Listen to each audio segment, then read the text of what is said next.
Now, there's no use making funky hook baits if you ain't got a funky rig to put them on.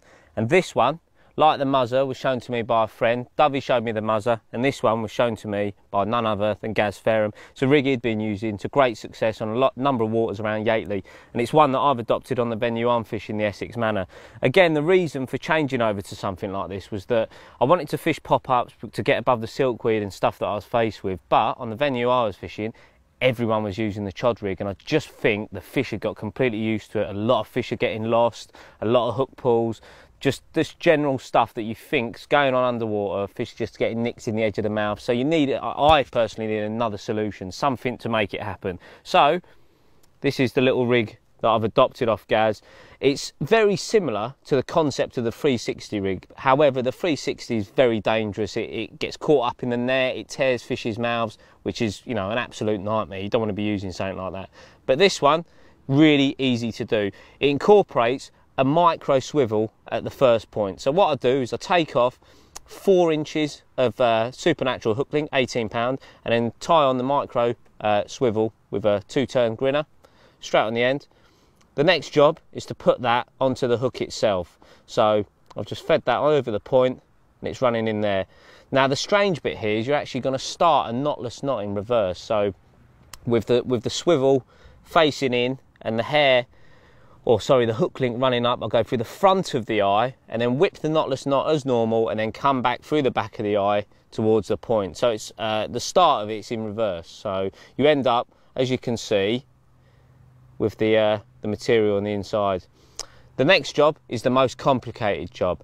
Basically what we're going to be doing is adding the supernatural to IQ. I've used the IQ, I like the fact that obviously it's a fluorocarbon, it's invisible, and the 15 pounds quite supple, so even though it's you know, stiff enough to keep the hook link away from the lead and stop tangles, it's also supple enough to take up the contours of the bottom, so it gives you a bit of versatility. The knot that you're using is something called the Albright knot. It's actually really easy to do. It looks quite complicated, but what you do is you make a loop at the end of the fluorocarbon, fold it back on itself, so you're just pinching a loop in your hands, and then simply you feed the supernatural through the loop and then wrap it around the body of the loop 7 times, and then ensure you put the tag end back through the top of the loop the same direction as the hook's coming through.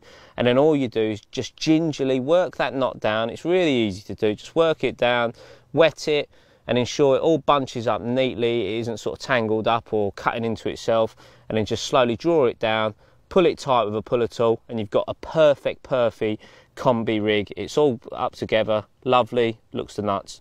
So basically I pull that nice and tight, and then just a little bit of putty over the top. Now when I'm doing that, what I try to do is to put more putty on than I think I'm going to need for the pop-up. So I'll put it on to start with, and then simply it's time to put the bait on. There's one of the cell little cork balls that I tied up. This time all I do, take a bit of hair braid, put it through the eye of the swivel, the other end of the micro swivel, pull it straight, thread the boilie onto it with a normal braided needle, pull it on, and then as you can see, look, I've just plugged the swivel in there, pull that down, and I'll make a little granny loop at the end of the hair braid, and then simply just trap the boilie stop in there, pull it down, a couple more knots to secure it, and then with a lighter, just blob the end of it, so it's all neat and tidy like that. Job's a good one. And then finally, the key part for me is to get it balanced and balanced perfectly. So like I said, I put more putty on than I need. I'll then test it in the edge, and I'll keep pinching bits of putty off until it's sinking, almost like that, just ever so slowly. And what you find when you're feeding boilies, fish are coming in and hoovering, they're picking up different sizes of baits. That's something I've always told you how to fish, is put multi-size of boilies out there. It gets fish rooting around and looking for different sizes, and then they come across this one, it's balanced perfectly, wolf, it's in the back of the mouth, and you've hooked them. Job done. So a rig, well worth trying, get on it. Well, there we have it, 28 pounds 4 ounces. They're getting bigger, taking on that combi rig again, this time with a little muzzer effect and a little KD rig setup. Awesome carp, and hopefully there might be a bigger one yet to come. Brilliant.